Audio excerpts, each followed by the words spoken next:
fresh water. A mere 1% of Earth's total water supply is available for all of life, and it is running out quickly. The stereotypical idea of the water cycle is that water is a renewable resource, it evaporates, and rains back down, replenishing our supply. This is not a reality anymore. Humans are using up water at a faster rate and the water cycle can replenish it, turning to established underground water sources, or aquifers, to obtain water for agriculture. We use up 66 quadrillion liters of water annually. That's a 6.6 with 16 zeros behind it. Along with the world population, the amount of water we use annually is increasing. The water table, the level of underground water, has dropped as much as 400 feet within the past 50 years. The available amount of fresh water is rapidly decreasing, and this affects all of us.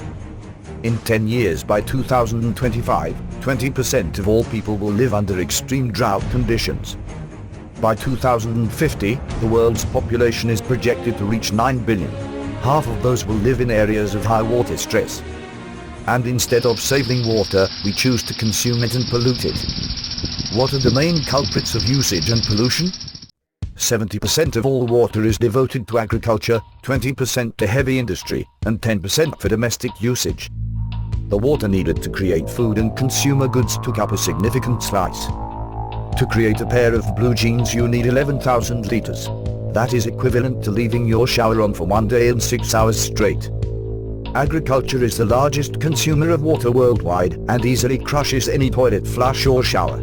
How does our food contribute to 46 quadrillion liters of water? 1 pound of potatoes. 500 liters.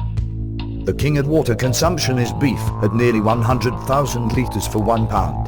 That's equivalent to leaving your shower on for 12 days.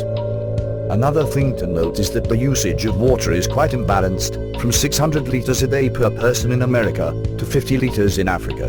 The water consumption difference is astounding. Those 66 quadrillion liters of water have to go somewhere after they were used up. We put it straight back into our rivers, lakes, and oceans, polluted and destroyed. Once humans use up water, it typically ends up in our sewage systems without costly filtering. Often, it is dumped in the oceans and environments. This devastates local ecosystems.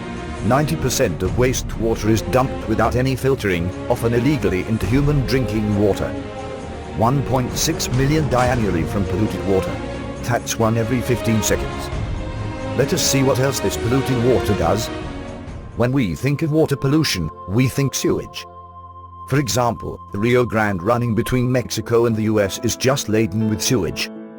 Normally, we expect a river to be a ground for fish, not E. coli. But the abundance of raw nutrients from fertilizers, with extra organic material from dead organisms, provide a breeding ground for E. coli bacteria, which is levels 10,000 times the typical swimming pool. Despite this, the Rio Grande is also connected to the municipal water systems of Nuevo Laredo, a Mexican town. Another major issue is widespread hydraulic oil fracking. On average, fracking operations use up 8 million liters of water, which is roughly the daily consumption of 65,000 people.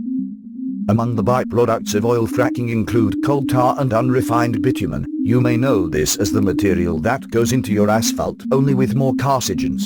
This is incredibly toxic to environments. Unfortunately, these byproducts of oil fracking tend to leak into our water supplies. Congratulations, people are now drinking asphalt. Oil fracking is just one example of general industrial pollution of water. Fertilizers, pesticides, industrial runoff, and trash seem to be a normal part of our rivers nowadays. However, water pollution doesn't only disrupt freshwater ecosystem. Marine life is also affected. Coral reefs, for example, are heavily damaged from polluted water. Global warming, industrial pollutants, or acid rain can destroy the symbiotic bonds between coral and zooxanthellae. As zooxanthellae give coral color, just as our animator gives color to this animation, disruptions between nutrient flow from the coral to the zooxanthellae will give the coral a whitewashed color. This is the equivalent of our animator not getting enough coffee. Since the zooxanthellae photosynthesize for the coral, both the zooxanthellae and coral will die. What can we do to save our fresh water?